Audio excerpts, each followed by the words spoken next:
Hello, everyone. My name is Gary Cox, and I want to record a little bit about my life story today. Today is May the 19th, 2014, and I'm here in Chapala, Mexico, where we have retired. I don't know whether or not anyone will ever be interested in listening to this. I'm doing it mainly for myself and in hopes that someday one of my children, grandchildren, or ancestors will stumble across it and hear my story, and it might mean something to them. I don't know. Anyway, I was born December the 16th, 1949, in the little town of Marion, North Carolina, which is in the foothills of western North Carolina, in the county of McDowell. I was born in the old hospital, which is now an apartment building. Since my birth, there have been 2 new hospitals built in Marion. I was not born in the one on Fleming Avenue or the new McDowell County Hospital, but on the old one in Marion, which is a little bit north of the Fleming Avenue Hospital. When I was born, my parents lived in Spruce Pine, North Carolina, in the community of Grassy Creek. This is Mitchell County, which is right up the mountain from Marion. My father had come home from the Marine Corps after World War II, and he had taken carpentry training under the GI Bill. He then decided to build himself a small home, and he built it himself on his father's property there in Mitchell County. My parents were living in this house when I was born. I was the second born. The first child had been born a little over a year before me, and he had a defective heart and died a very short time after his birth. We lived for just a few months there in Mitchell County, and then my father decided that he couldn't make a living there, and he heard about the job opportunities that were available for young men in the automobile factories in Michigan. So he went north, got a job at Pontiac Motor Division in Pontiac, Michigan, and then came back and got my mother and I. We initially lived in Romeo, Michigan, and then we moved to Juliet, Michigan, and finally to Lake Orion, Michigan, which is a suburb right outside of Pontiac, Michigan. My father had bought a trailer, and we moved to a trailer park in Lake Orion, right above the lake. And I can remember as a child, we lived there from the time I was about maybe 6 months old up until I was 5 years old. And I remember walking down to the lake from our home there, and my father would fish there. We'd go down there and have picnics on the lake. In the wintertime, the lake would freeze over, and we'd go out on the lake and do ice fishing. People had ice shanties out there on the lake, cut holes in the ice and sit in the shanties with little like kerosene stoves to stay warm. It was very cold in wintertime. But we had a lot of fun on the lake. People would skate on the lake, and just the whole community would come to the lake in the wintertime. There would be hundreds of people out there on the lake. Lake was a pretty good sized little lake, and in the middle of the lake was an island, and my dad would take us in a little rowboat out to the island, which was quite a ways. And I remember there were wild grapes growing on that island, and we'd always get some grapes when we went there. And I had a big imagination. I dreamed up ideas about the island was a pirate's island, and pirates lived on the island, and all of that kind of stuff. A lot of wildlife there. I saw some very large birds there. Michigan was a very beautiful place, a lot of beautiful country. We took some vacations and went up north to Mackinac Island, and that was before the Big Mac Bridge had been constructed. We rode a ferry boat across to Mackinac Island. Took seemed to me like an hour or so to get across there. It was a huge expanse of water, and the water was so blue, and there were big ships with dragon heads, looked like Viking ships in the water. I'll never forget those. What a memory. I remember we went up there, it was in the middle of July, and when we got on the ferry, it was hot, very hot. And when we got out in the middle of the lake there, it was so cold I was almost freezing. Had no jacket or coat on, and I noticed the crew of the boat, the ferry, were wearing big overcoats. Those were some fun times when we went to Mackinac Island, and also to the Upper Peninsula of Michigan for vacation. We stayed with a family who worked with my father there in the Upper Peninsula, and that the woods and everything, it was just a vast wilderness area up there. It was just so beautiful. And one of my memories is the family we stayed with in the Upper Peninsula. They had a bluegrass band, and they played at their home. They had a huge house with big, tall ceiling. It looked like it was as big as a barn. And they had a bluegrass band playing there, and everyone was having a good time. And we enjoyed that trip. Those were some happy times. I went to kindergarten in Michigan, the Lake Orion school system. My kindergarten teacher was Miss Pulowski, and she was of Polish descent, she told us. And I really enjoyed my kindergarten time there. I remember I got to ride a big yellow school bus, and that was so exciting to a kindergartner to be able to ride the big bus to school every day. I had almost finished my year in kindergarten when my mother had an aneurysm and passed away. This was quite sudden, unexpected.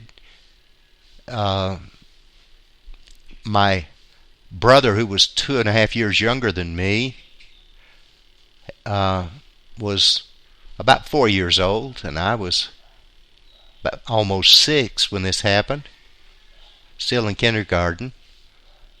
And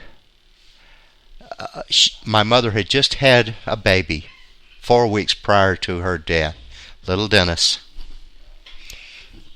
So it was me, James, and Dennis, and my dad alone in Michigan with no family for hundreds of miles.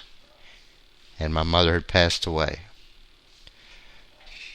I remember that morning my mother had been feeling ill, and my dad said, "I will stay home and take you to the doctor." And Mom told him, said, "No, Bill, we need the money. You go to work. I'll be fine." And a short time after he left to go to work, I heard a noise in the bathroom. I ran in there, and she had fallen, and she was laying on the floor, unconscious. I yelled for my brother James to get Margie, our next door neighbor. Margie came and said, oh my gosh, oh my gosh. She took us kids to her house, and we stayed with her the rest of the day. And of course, Margie called the ambulance, and we children did not know what was going on until late that night. I woke up in my own bed, and my dad was sitting there. And my dad, I noticed, had been crying. And he said, boys, Mama's sleeping. That's all he told us. But of course she had passed away. And the next morning, early in the morning, I heard a big vehicle pull up in front of the house there. And it was my Uncle Jack, my dad's brother. He had gone home to Spruce Pine to visit with his mother, my grandmother, and she had told him about my mother's passing. He had driven all day to get from Newport News, Virginia, where he was living, to Spruce Pine, and he got back in his vehicle without sleeping or resting and drove all the way back to Michigan to be with us. So he was driving a big van, big vehicle, and he took us 3 children with him back to North Carolina in the van, while my dad stayed and made arrangements for my mother's funeral. He had her shipped by train back to Spruce Pine, North Carolina, and we rode all night with my Uncle Jack, coming back home from Michigan to North Carolina. My brother and I were getting medicine. We were taking red vials of medicine. We had some type of measles. I think it was rubella, or German measles is what they called it, I think. And we were really sick, running a fever, and we were taking that medicine with red vials of medicine. I'll never forget, I was almost 6. James was about 4. And Dennis was 4 weeks old. We made it back to North Carolina, and we went to live with my mother's sister, Aunt Belle Hughes. She was married to Ned Hughes, a Baptist minister. And from Ned, I learned a lot about churches and religion. Due to him, I have very little respect for organized religion. At an early age, I was very impressionistic. And Ned Hughes was a Baptist preacher who went around from place to place and preached tent revivals. And he had a quartet that went with him, played guitars, and just a music group. And he would preach revivals at the different churches. I guess you would call him an evangelist. He didn't have a regular church of his own, but he had quite a following. And he would preach at the local radio stations. I remember he had a Sunday morning preaching service on WBRM in Marion and in WTOE in Spruce Pine. And being almost 6 years old, I was just fascinated by radio. I always have been. And I'd go with him into the studio and watch the people, the radio engineers and so on. We would get to WBRM early. We were the first program on Sunday morning. And we would get there before they went on air. And I would watch the engineer as he signed on, and I was just fascinated by radio. I remember one Sunday morning, every time he would flip the transmit switch to turn the transmitter on, it would blow a fuse. And he did it about 4 or 5 times, and then he started cussing, using all kinds of profanity. And I hadn't been around much profanity in my life. I was shocked that the radio man would be so profane. I remember Ned telling him, say, look, you don't talk like that around these children. And he said, I'm a preacher. You shouldn't be cussing in front of me. That impressed me. But Ned was not what he appeared to be. Matter of fact, he was quite an alcoholic. And he drank, he had bottles of whiskey hid all over his home. He even had a bottle of whiskey I found in the toilet tank. He'd put it down in there to hide it. And he'd drink every day. And his members started getting suspicious of church people. And he said, you know, this hair tonic I'm using smells just like whiskey. And he talked all kind of trash like that. But he was full of you know what. And he was preaching a revival service up at Hefner Memorial Baptist Church near North Cove. And he ran away with one of the young 19-year-old girls of the church that he was trying to save.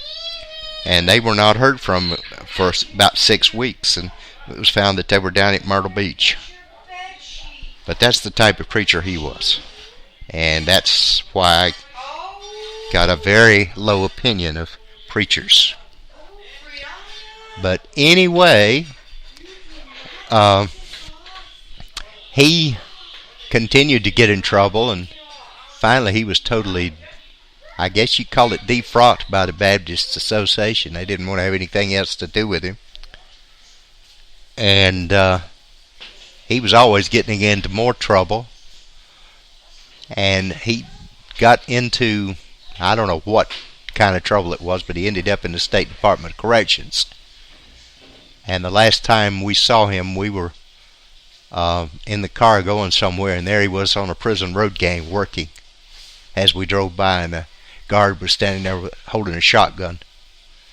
And as we drove by, he just hung his head in shame. That's the last time I saw Ned. He disappeared. Nobody knows what happened to him. But those were my early years. I remember when we got back to North Carolina, we lived first on Reservoir Hill in Marion, and I went to Eugene Cross Elementary during first grade. Mrs. Gibson was my first grade teacher. She was a very good teacher. And I, for the most part, liked the first grade. Some of my memories of the first grade, we went out on the ball field. I'd never played ball in my life. My father was not an athlete. I knew nothing about ball. And everybody else did. I really felt embarrassed and bad about that. Never did get over that. And I remember the school play in the first grade. I had to wear duck shoes. Looked like big duck fans. Had to walk across the stage in this first grade play. And I remember that we had to walk to school from our house there on Reservoir Hill. And I was in first grade. We'd walk to school every day. And one morning we would cut through the paths through the woods to get to the school. And then we found a old chicken sitting on a nest. And I ran the chicken off, and there were a bunch of eggs there, and I just threw the eggs and broke them. Didn't think anything about it. I was 6 years old. I didn't know what was going on. Should have been smarter than that. But anyway, that evening on the way home, I noticed this lady followed me all the way home. And when I got home, she said, I need to talk to your mother. And so my Aunt Belle came out and talked to her. And she said, this little fella has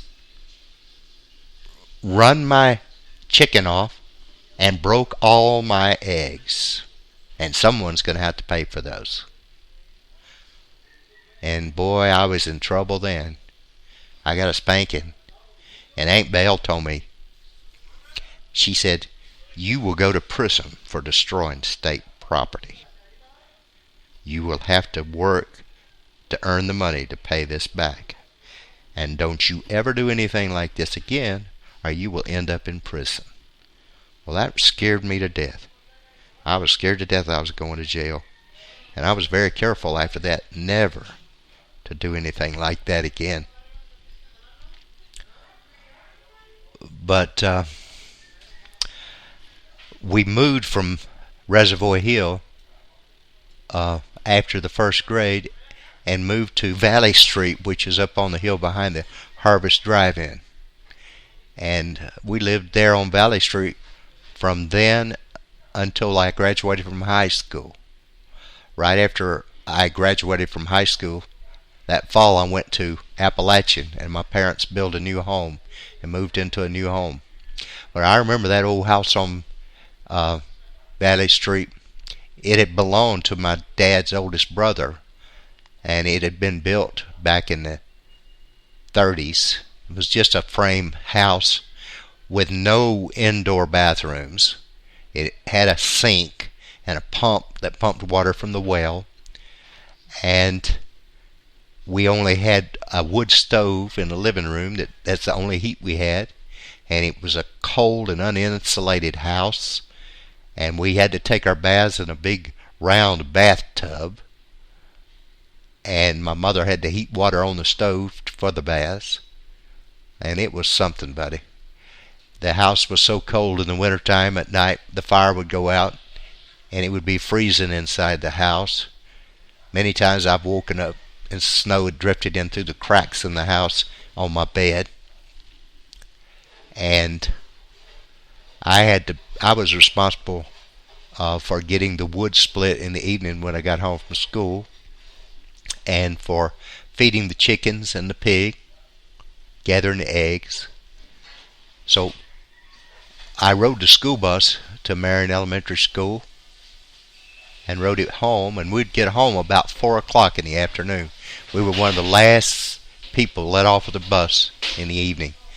And in wintertime, at 4 o'clock, we didn't have much time till it started getting dark. It'd be dark before you knew it, and I'd be out there trying to take care of the animals, split up the kindling for the next morning's fire, and split the wood and everything, and I did that every day. Started work early in the morning, feeding and watering and breaking the frozen water for the chickens so they have something to drink. And it was a rough life. And I was in second grade and all this was going on when it started. And my second grade teacher at Marion Elementary School was a Ms. Morris. And boy, she was a mean old lady. She was hateful. She had her favorites, and she looked at me as poor white trash, which I was, I guess. But she treated me like I was nothing. Talked me down to me, said I was lazy, no count. Just made me feel like I was less than a human. It was a miserable year, all year long. She was a terrible teacher. But she treated the wealthy kids, the rich kids, like they were gold. She was so nice to them, and looked down her nose at me. But I made it through that. The next year, third grade, I had Mrs. Wilkerson, and she was a sweet teacher. She was much better to me. She treated me kindly and with respect, and it was a pretty good year. But I was a lazy kid and didn't want to study. Always have been. The next year, the fourth grade, I had Mrs. Dark, and she was a very strict teacher. But it wasn't as bad as the second grade. She was strict, and she was hard, and she made me feel bad at a time or two, but she was trying to make me work. And I didn't do my homework one night, and she said, "Why didn't you do your homework?" I'll tell you why you didn't do your homework. It's pure damn laziness. I'll never forget that. Fourth grade, the teachers told me it's pure damn laziness, and it was. But The next year, I had Mrs. Lucas in the 5th grade. And Mrs. Lucas she said, you know what, you're a lazy kid. All the teachers tell me you're lazy. But she said, I'm not going to put up with lazy in my class. You're going to work. And you're going to learn. And you're going to make something out of your life. And so in her class, I started studying. I started working. I saw there was no way around it. She was going to make me do it, whether I wanted to or not. And she had heart-to-heart talks with me. And she went home to see my parents one time. And oh my goodness, I was so embarrassed. She told them that I was going to be a ditch digger if I didn't start working. And so I started working after my dad had a word of prayer with me with a belt. And I started doing a little better. And she started bragging on me and telling me I was making progress and telling me, man, now you see, you can do it. And she, at the end of that year, she told me I had made such good progress and my grades had improved so much. And she said, I'm so proud of you. And she said, I'm going to be moving to Raleigh. My husband's got a job in Raleigh. But I'm going to be keeping a check on all of my students. And I know you are going to make me proud one day. That just made me feel so good. And during her year class, I was in the 5th grade. I remember President Kennedy was elected president. I remember the election of 1960. I remember John Louder, a member of our class, brought his little portable television with rabbit ears, and we got to watch John F. Kennedy's inauguration. And I remember Robert Frost, the poet, reading a poem. And that was just something that I'll always remember in my mind. What a great day that was. And when I got home that night, listened to the news, Walter Cronkite, Channel 3. In Charlotte was the only channel we could get. It was CBS. I didn't know there was anything else. And I just remember they were playing over and over John F. Kennedy's inauguration speech.